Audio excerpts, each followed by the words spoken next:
Bonjour mes chers amis Cancer, je vous souhaite en pleine forme et surtout en bonne santé. Je vous rappelle que mes tirages sont des tirages généraux, ils peuvent ne pas correspondre en tout point à la situation que vous vivez actuellement. Donc s'il vous plaît, mes amis Cancer, ne prenez que ce qui résonne, ce qui fait sens pour vous et laissez le reste à côté. Allez, on y va, on va aller voir ces énergies. On va commencer par l'oracle du peuple animal. On va aller voir quel est l'animal qui vous suit cette semaine et surtout quel est son message.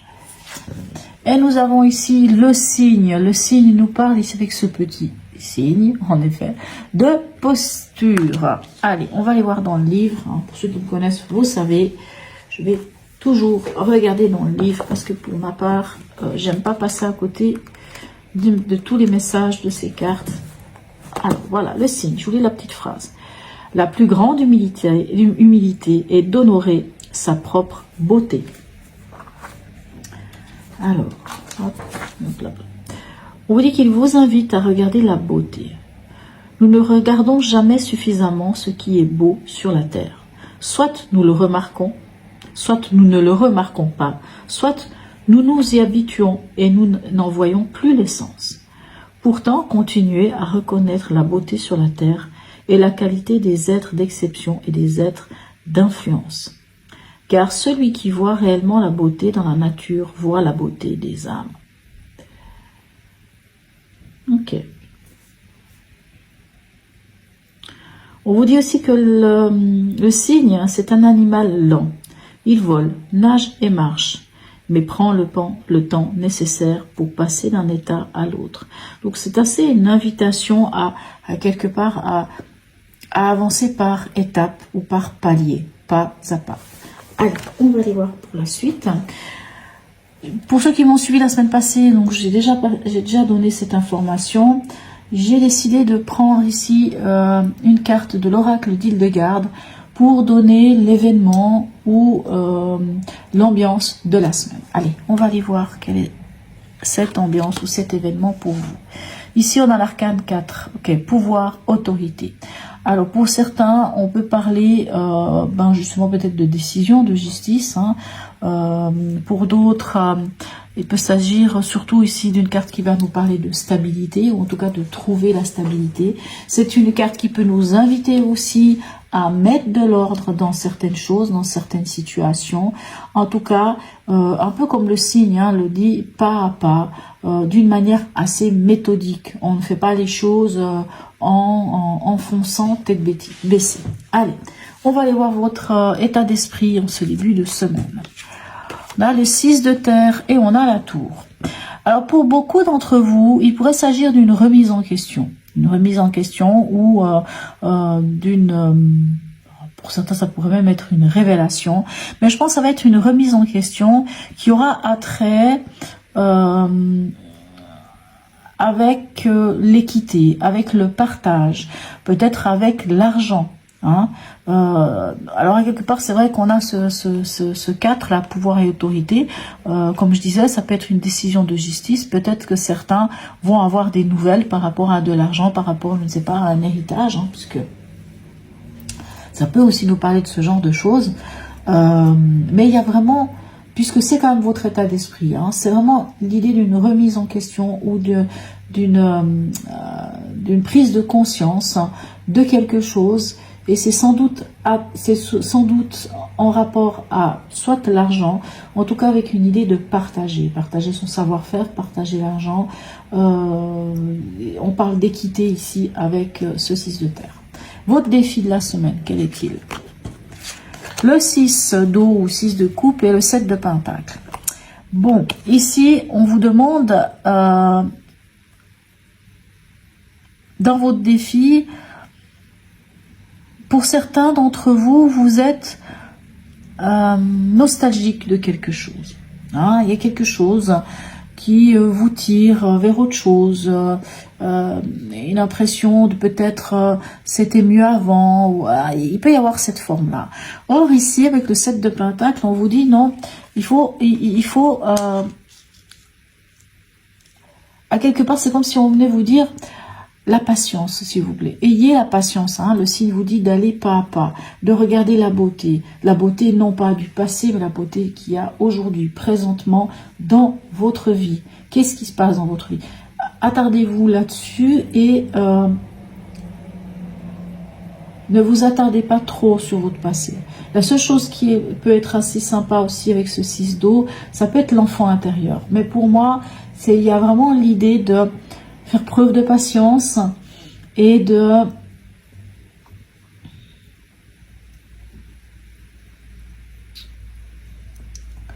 Je m'excuse, hein.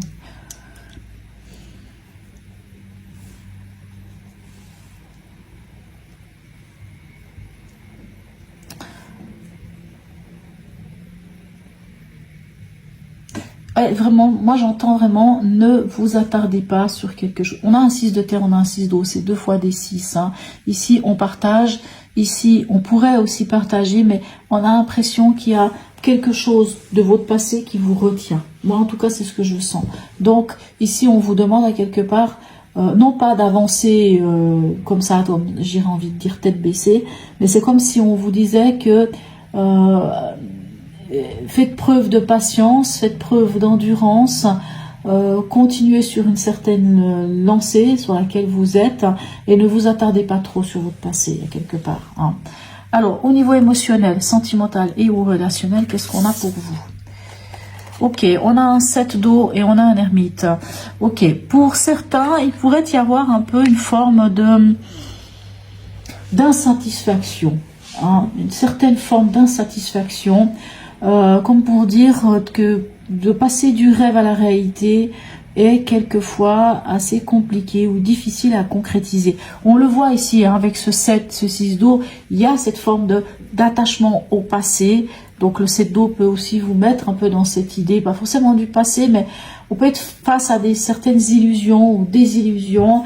Donc ici, quelque part, on peut, grâce à l'ermite, comprendre, aller comprendre pourquoi il y a cette forme d'insatisfaction, pourquoi il y a quelle est la raison en fait quelque part de ce mécontentement ou de cette satisfaction afin de pouvoir évoluer concrètement, aller sortir vraiment de ce trouble ici, parce que cette eau, c'est un peu, on est un peu dans le trouble, on est un peu, il y a beaucoup de choses qui se passent émotionnellement pour vous. Ok. N'oubliez pas, le signe vous invite à vous connecter à l'ici et maintenant, à regarder la beauté, à prendre le temps, hein, comme l'ermite pourrait le faire d'ailleurs, à prendre le temps. Voilà. Allez, au niveau pragmatique, qu'est-ce qu'on a pour vous? Alors, ok. Bon, on est quand même... Pour l'instant, on sent quand même on a quand même beaucoup hein, de cartes qui concernent les émotions. Il y a beaucoup de choses au niveau émotionnel qui se passent pour vous apparemment cette semaine. On a ici le 2 d'eau ou le 2 de coupe et le roi de bâton. Alors, on est dans le pragmatique. Bien entendu, ça peut quand même avoir un rapport avec le travail. Mais, même si c'est un rapport avec le travail, on sent quand même... une idée ici de l'émotionnel, comme si l'émotionnel était quand même au milieu de tout ça. Il faut peut-être regarder de quelle manière vous vous engagez, hein, parce que le 2, le couple nous parle quand même d'engagement. Alors, sentimental, mais pas que. L'engagement. Et il pourrait y avoir... Alors, soit ce roi de bâton nous parle d'une autre personne, peut-être quelqu'un d'autorité ou d'autoritaire. Hein, et ici, en fait, si vous voulez, le conseil, ce serait dialoguer. Dialoguer, parler, poser les choses, mais parler calmement. Si c'est vous, le roi de bâton, on ne s'énerve pas, on reste calme, on reste stoïque, on écoute l'autre, on se fait écouter, mais tout ça d'une manière très calme. S'il s'agit d'un patron, la même chose, il va falloir parler, peut-être par rapport à cet engagement, par rapport à votre partenariat, par rapport au contrat, mais vraiment, le maître mot, c'est tranquille. Mais on sent que émotionnellement, ça vous touche. On en est où à la fin de la semaine pour vous? Ah, mais voilà, alors c'est magnifique. Alors, c'est vrai, on a beaucoup de coupes, hein. On a beaucoup de coupes, hein. 1, 2, 3 coupes quand même. Ce qui, bon, vous êtes un signe d'eau, donc de toute façon, bon, voilà, on est dans votre domaine. Mais quand je vois ça, moi je me dis youpi, hein, on sent qu'ici c'est un peu compliqué, mais ici on voit qu'à la fin de la semaine, vous allez pouvoir construire quelque chose de solide. Hein. Ce 4 de bâton, 4 de feu nous dit qu'on pose des bases solides, et là ce sera par rapport à un engagement, par rapport à un partenariat. S'il s'agit dans cette ligne ici, si un peu tous les éléments qui sont ici nous parlent plutôt de l'émotionnel ou du relationnel, pour moi, vous allez vers quelque chose de bien, hein, de construit, enfin de pouvoir construire quelque chose de solide et un bel engagement. Hein, voyez, donc même si ici ça semble un petit peu l'embrouillamini, même si c'est il y a une forme d'insatisfaction, de choses qui sont un peu difficiles, même si ici ça demande peut-être une forme d'effort, de parler, de discuter, de parler de tout ça, on voit qu'à la fin vous vous en sortez vraiment très bien, puisque au final il y a vraiment l'idée avec ce 4 de feu de poser des bases solides pour peut-être un nouveau départ, un nouveau partenariat, une nouvelle histoire, parce que bien sûr ça peut aussi nous parler d'un renouveau, hein, ce 2 de coupe. Allez, on va aller voir ici avec, je vous le montre quand même, c'est l'oracle des runes et légendes du Nord. Je l'ai pris puisque dans certains tirages que je fais personnels avec les gens qui viennent me voir, quelquefois j'utilise des runes. Puis là j'ai dit je prends des cartes, pourquoi pas, pour avoir un petit message. Quelle est cette rune qui vous vient? Ben oui, la rune blanche. Bon, vous savez ce qu'elle vous dit, la rune blanche? Tout est permis, tout est possible. Tout, c'est comme s'il y avait une magnifique porte qui s'ouvrait et qui vous donnait carte blanche, vraiment. Hein, la rune blanche vous donne carte blanche. Bien entendu, même si tout est possible, ben, l'effort, il faut le faire. Mais, hein, que vous soyez jeune, que vous soyez vieux, que vous soyez je ne sais pas qui, je ne sais pas quoi, peu importe, c'est carte blanche. En fait, la rune blanche, elle vous dit, c'est carte blanche. Allez-y, vous pouvez y aller. Et en fait, elle nous dit aussi que tout est entre les mains du divin. Alors, pour d'autres, on va dire Dieu, peu importe. Hein. Mais ici, on vous dit que vraiment, la parole, en fait, la parole est au Dieu. Hein, puisque on est quand même sur les, tout ce qui est runique. Alors, bien sûr, runique, hein, c'est polythéiste. Donc, la parole est au Dieu. Donc, ça veut dire que, finalement, il y a toutes les ouvertures pour vous. Voilà, mes chers amis Cancer. En tout cas, n'hésitez pas à me laisser un message. Même un petit emoji, c'est toujours sympa. À liker, à partager, à vous abonner si ce n'est déjà fait. Sur ce, mes amis Cancer, je vous souhaite une très belle semaine et je vous dis à tout bientôt.